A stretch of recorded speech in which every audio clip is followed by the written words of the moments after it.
Hi everyone. Okay, so this is gonna be my first video for the YouTube channel. First of all, keep a few things in mind. This isn't gonna be like most girls' YouTube accounts where the lighting is perfect, the girls look just absolutely gorgeous, flawless. I'm in Vietnam, I'm in Ho Chi Minh City, and I'm gonna use pretty much whatever room I'm in to record. So right now I'm recording in the bathroom. As you can tell, it's, you know, not the nicest, but it's really, I cleaned it, so it's all good now, and this is actually pretty nice. So yeah, anyways, you're probably gonna wonder why I'm doing this channel. So I kind of wanted to explain this process a little bit. So you're gonna have to excuse my hair, I'm not sure what's going on with it. Anyways, I wanted to explain a little bit more why I decided to start this channel and what I'm gonna be posting on it. So first of all, as you guys know, I've been raising money for my different humanitarian associations in Vietnam. All the money that I've raised is in here, so in euros and dollars. And I wanted to explain in more detail what exactly I do with this money. So I've had people ask me, you know, okay, well, how much of the money actually goes to you? What do you use it for? None of the money goes to me directly. There isn't a cent of this money that will go to me. I created a different account on my American credit card account, especially called GoFundMe, for all the money that I raise from you guys donating. And all the money goes directly to there, and what I do is before I fly out to Vietnam, I go and I take out all that money. And once I get to Ho Chi Minh City, I'm going to exchange, well, I'm here already, but I need to go to the bank. I'm going to exchange all this money into Vietnam dongs so that I can use it here. Okay, now why is my hair, I'm sorry guys if I look ratchet, whatever. Anyways, so what I'm gonna do with this money while I'm in Ho Chi Minh City, because I'm going to 3 different cities, Ho Chi Minh, next I'm going to Nha Trang, and last I'll be in Da Lat. So I'm gonna start off by explaining a little bit about what I do in Ho Chi Minh. So in Ho Chi Minh, I work for an association that helps the victims of Agent Orange, which is what I explained in my previous video, you know, how the children are affected, why it happened, and how we can help them. So what I'm going to do with my other videos is I'm actually going to show you the hospital that they stay at, what I do with the money. So all of that is going to be recorded. You're going to get to see where the money is actually going to, how it's helping the kids, what their lifestyles are like, and how all the help they've gotten from you is going to make such a big difference in their lives. Now, I don't directly give the money to the associations because a lot of the organizations are corrupt here, and a lot of the times when people donate, the money doesn't actually end up going to the children. So what I do is I go and I meet with the directors of every single association, and I ask them to give me a list of the material that they need, whether it's for school, medical supplies, food, water, clothes, or if they want renovations at their facilities, for toys, you know, whatever they need. I ask them to give me a list, and then I go to the store, I buy everything, and I go and I directly give the material to the children. So that's what I'm going to be doing this next week in Ho Chi Minh. So I'll show you guys all of this, don't worry, you'll see the whole process, and I'm really excited to go back to see the children. I really miss them. There is one thing that I do have to warn you about though. The victims of Agent Orange,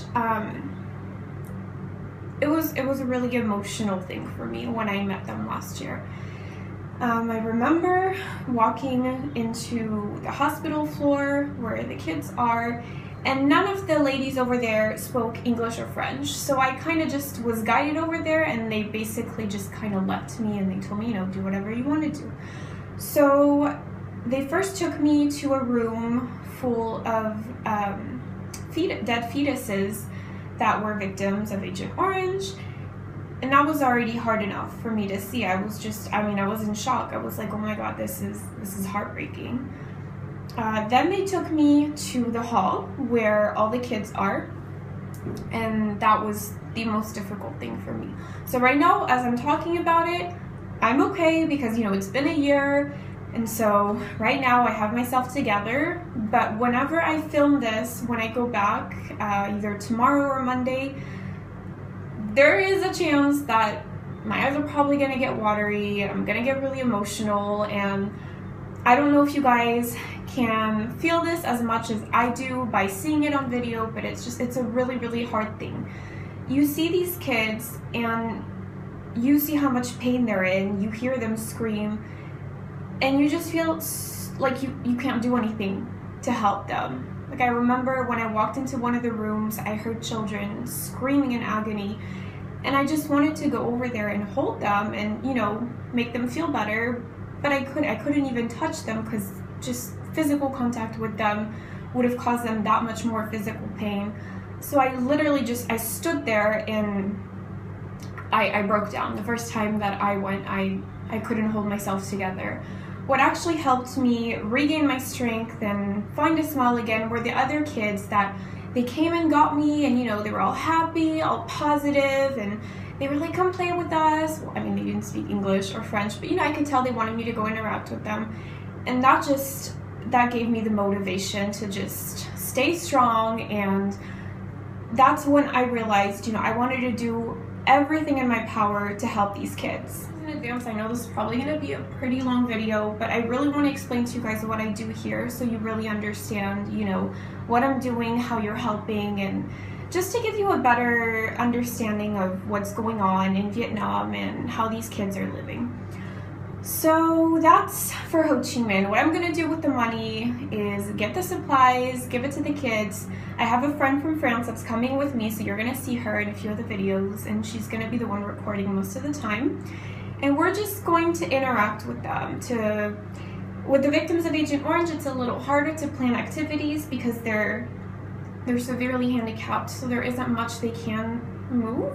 But, you know, we're going to find things. We're going to try maybe finger painting for the ones that are able to use their arms and their hands.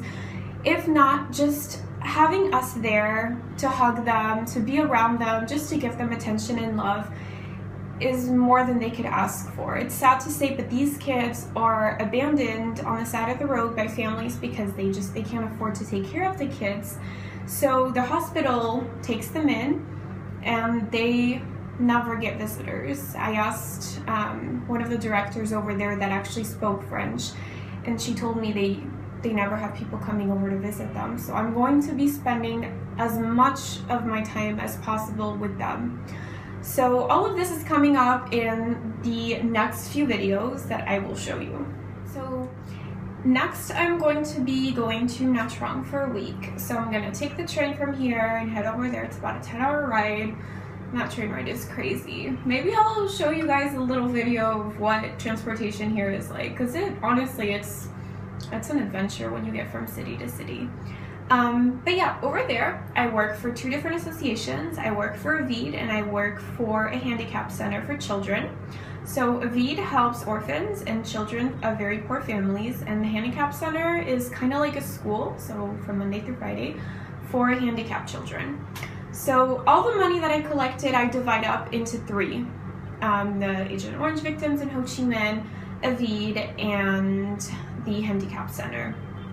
So same concept goes to what I did with the Agent Orange victims. Each association is going to give me a list of what they need. I'm going to go get it and I'm going to distribute it and give it to the children. Now, there's a lot more things that we have organized for the Handicap Center and for Avid, because the kids have an easier time, you know, moving around, using their arms, and the kids at the Handicap Center, their handicaps are not as severe as the ones of Agent Orange victims. So there's a lot of things that, you know, we could do with them. So what I'm planning on doing for the Handicap Center, obviously I'm going to be in Nha Trang for a week. So I'm going to be teaching dance workshops. I don't know if you guys know, but I have dance as a passion ever since I was 3 years old. I've been dancing. I was in a ballet company for a few years in Houston, take workshops in literally every type of dance you can imagine, from ballet to hip-hop, jazz, modern, contemporary, Afro, Latin, you name it. I love dancing.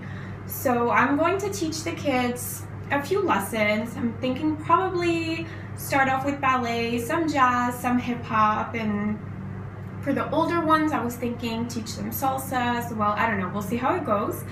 We're also going to be doing arts and crafts. So all of that, we're gonna buy like crayons and colors, we're gonna do painting. I was thinking of doing actually a little makeup or face painting workshop for the girls, because I know they would really like that, and they don't really get the chance to, you know, do little girly things that we like to do in America and in France. So I'm gonna organize that as well. And we were thinking of doing like a little sports workshop as well, so maybe playing basketball, football, stuff like that. And also helping with their schooling, so helping teach English and French. And for Avid, what I do over there is the president of the association is actually based out in France. So he sends me to Vietnam for a month, once a year. I don't know if I'll be able to go back next year. I mean, I really hope so, but I'm gonna start working. I just finished my diploma for political science at Concordia University in Montreal, and I have a job with Doctors Without Borders lined up in New York City, and I'm also gonna be starting my master's in international humanitarian affairs, so I'm gonna be really busy, but hopefully over the summer I have some free time to go back to Vietnam. I also need to go to Africa because I also work in partnership with Jump Africa. So anyways, that was a little off subject, sorry guys. For Avid, I go to the Neviat Cafe, which is the cafe that Mr. Dufour established specifically for his association for the children there. So Avid provides money, food, and schooling for kids from the day that they're born to after they graduate college, and they actually help the kids find a job. So what I'm gonna do is I'm gonna write little reports about every child so that Mr. Dufour can see how they're doing, where more money should be going, you know, things like that. And I'm also gonna try to organize a few events to help raise money for them through the Neviat Cafe. So probably going over on the beaches and distributing little flyers to the tourists, because there's a lot in Nha Trang, to, you know, attract customers and tell them what we're doing, stuff like that. And I also have 3 field trips planned up for the children of Avid, so I'm really excited about that. I'm not sure where we're going yet. Mr. Tai, the vice president of the association, is in charge, so more about that later. Anyways, I'm exhausted. This is my first day here and I haven't really gotten to eat anything, so I'm gonna let you guys go, and the next video will be of me at the hospital. So talk to you guys soon.